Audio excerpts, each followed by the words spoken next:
Hello दोस्तों, क्या आप पूरा प्रयागराज सिर्फ एक दिन के अंदर कवर करना चाहते हैं तो आप एकदम सही जगह आए हैं, क्योंकि इस वीडियो में हम आपको देंगे इन्फॉर्मेशन प्रयागराज के हर उस टूरिस्ट प्लेस की जिसे आप एक दिन के अंदर घूम सकते हैं। हम आपको इस वीडियो में दिखाने जा रहे हैं त्रिवेणी संगम, पातालपुरी मंदिर, अक्षयवट मंदिर, बड़े हनुमान जी का मंदिर और आनंद भवन। आपको मिलेगी इन सभी टूरिस्ट प्लेस की कंप्लीट इन्फॉर्मेशन, तो वीडियो को लास्ट तक जरूर देखें। हमारे चैनल पर नए हैं तो इसे सब्सक्राइब कर लें और ये वीडियो अगर पसंद आए तो एक लाइक भी जरूर करें। तो चलिए तैयार हो जाइए प्रयागराज के शानदार सफर के लिए।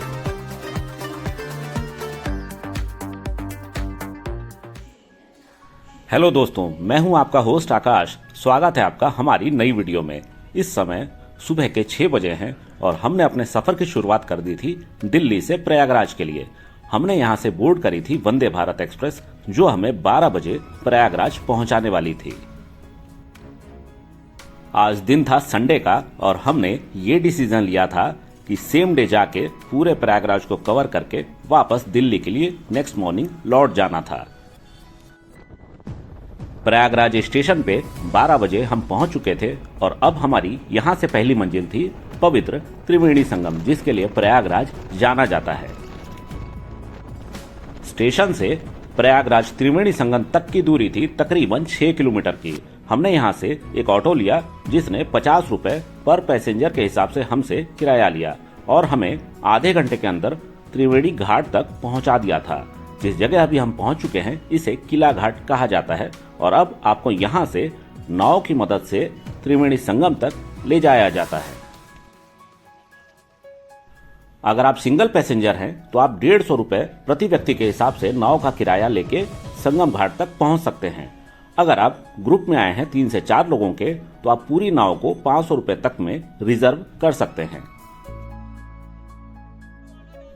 हम टोटल 3 लोग थे। हमने 500 रुपए में ये पूरी नाव रिजर्व करा ली और अब हम जा रहे हैं पवित्र संगम में, जहां पे गंगा, यमुना और सरस्वती का संगम होता है। जिस समय हम ये वीडियो रिकॉर्ड कर रहे हैं इस समय महीना था दिसंबर का, लेकिन यहाँ पे ठंड का आगमन अभी नहीं हुआ था। आप नाव के अंदर ही बैठ के इन पक्षियों को दाना भी खिला सकते हैं। दोस्तों, अब 1 से 2 महीने के अंदर दोबारा से यहाँ पे कुंभ का आयोजन किया जा रहा है, जिसे माघ मेला कहा जाता है। आपको तो पता ही होगा कि इस साल जनवरी के महीने में यहाँ पे महाकुंभ आयोजित किया गया था। तब यहाँ पे करोड़ों की तादाद में श्रद्धालु पहुंचे थे। फिलहाल आप अगर दर्शन करना चाहते हैं तो यहाँ पे आपको उतनी भीड़ नहीं दिखेगी, आप यहाँ पे आसानी से आ सकते हैं। इस समय यहाँ पे पानी का स्तर थोड़ा ज्यादा है, इसलिए आपको घाट यहाँ पे नहीं मिलेगा।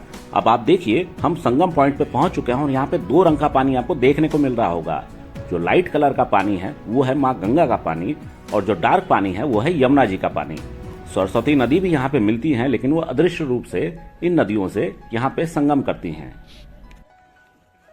इस समय अगर आपको यहाँ पे स्नान करना है तो आपको नाव के ऊपर बैठ के ही स्नान करना पड़ता है। एक नाव नहाने के लिए ही यहाँ पे रिजर्व रहती है। 50 रुपए प्रति व्यक्ति के हिसाब से यहाँ पे आपको किराया देना पड़ता है और आप यहाँ पे स्नान कर सकते हैं। इस समय दोपहर के 2 बज रहे थे। दोस्तों, हमें उम्मीद है कि त्रिवेणी संगम का ये वीडियो आपको पसंद आया होगा। अगर ये वीडियो आपको पसंद आया तो एक लाइक इस वीडियो को जरूर करें। चलिए, अब बारी आ गई थी आपको अगले डेस्टिनेशन पे ले जाने की।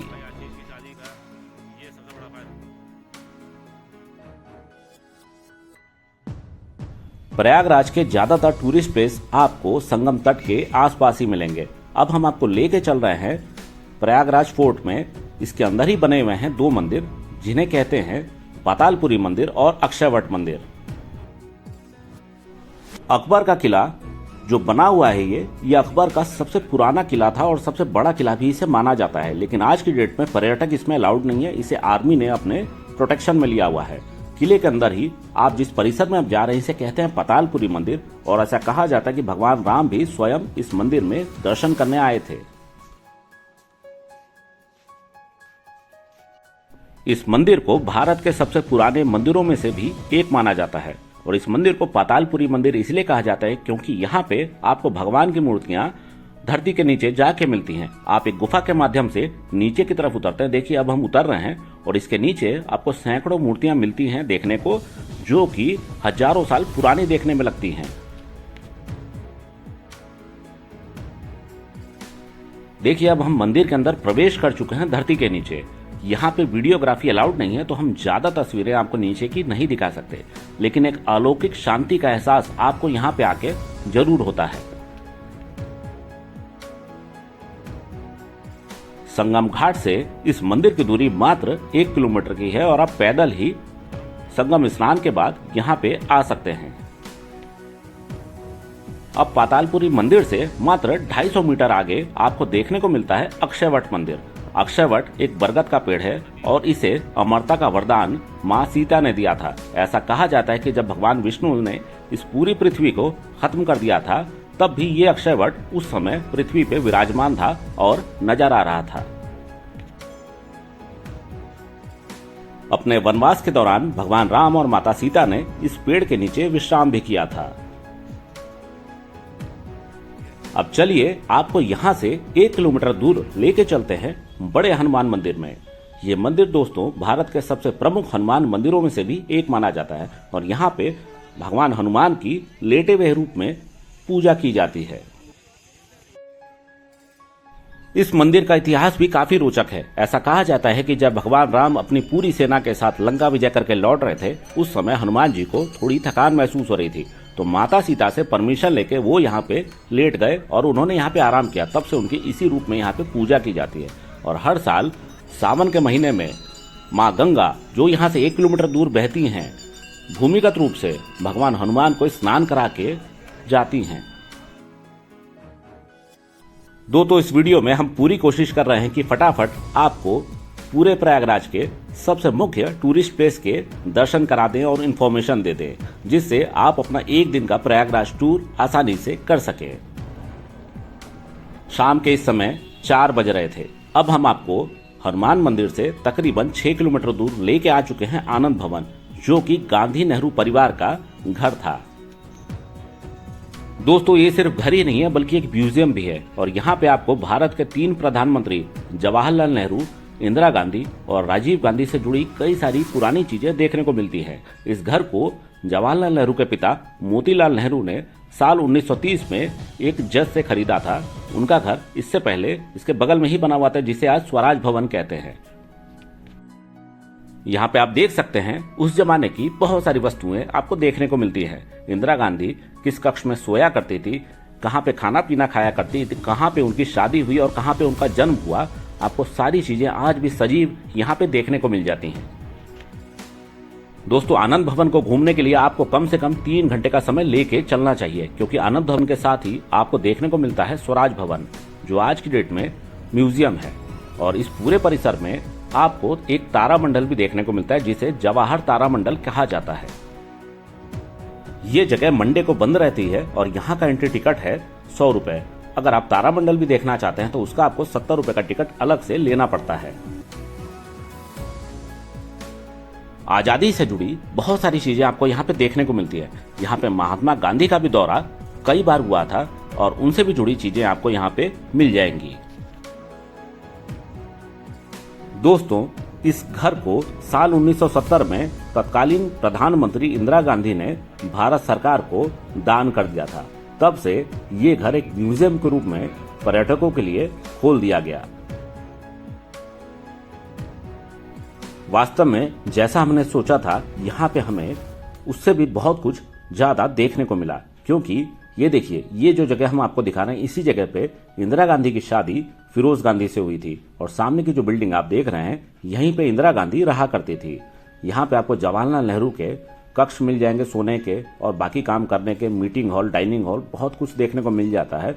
और उसी जमाने की चीज आज भी यहाँ पे आपको एज इट इज रखी मिल जाती है। ये देखिए, ये है डाइनिंग एरिया, जहाँ पे पूरा नेहरू गांधी परिवार बैठ के खाना पीना खाया करता था। और ये देखिए, ये है ड्राइंग रूम, ये है पूरे आनंद भवन की बिल्डिंग और इसके बगल में ही अब आपको हम थोड़ी देर में लेके चलेंगे स्वराज भवन, जो कि पुराना आनंद भवन था। लीजिए, अब हम आ चुके हैं स्वराज भवन। यहाँ पे इंदिरा गांधी का जन्म हुआ था और यहीं पे आनंद भवन से पहले नेहरू गांधी परिवार रहा करता था। और ये बहुत ही विशालकाय, एक तरह से आप कह सकते हैं कोठी है, बंगला है। मोतीलाल नेहरू प्रयागराज के बहुत ही धनी व्यक्ति माने जाते थे और आज की डेट में स्वराज भवन को भी पूरी तरीके से म्यूजियम बना के रख दिया गया है। यहाँ का एग्जिट टाइमिंग है 5:30 बजे, मतलब आप 5:30 बजे से पहले ही इन दोनों परिसर को घूम लीजिए, अदरवाइज आपको यहाँ पे रहने नहीं दिया जाता। सुबह एंट्री की टाइमिंग की अगर बात की जाए तो ये 10 बजे से खुल जाता है। आजादी से जुड़े कई सारे घटनाक्रम की तस्वीरें आपको यहाँ पे लगी मिल जाती हैं। इतिहास प्रेमियों के लिए ये जगह काफी ज्यादा रोचक है। यहाँ पे आपको बहुत कुछ और भी देखने को मिलता है। अब लीजिए, इस परिसर के आखिरी पार्ट में हम आ चुके हैं, जिसे कहते हैं जवाहर तारामंडल, और इसकी टिकट जैसा मैं पहले बता चुका हूँ 70 रुपए की आपको लेनी पड़ती है। और इसके अंदर आपको तारामंडल में भूगोल से जुड़ी कई सारी इंफॉर्मेशन देखने को मिलती है। दोस्तों, इन सारे प्लेसेस की हम ऑलरेडी डिटेल्ड वीडियो भी बना चुके हैं। अगर आप पूरी डिटेल में ये सारी वीडियोस देखना चाहते हैं तो प्लीज हमारे चैनल पर जाके इन वीडियोस का आनंद लें।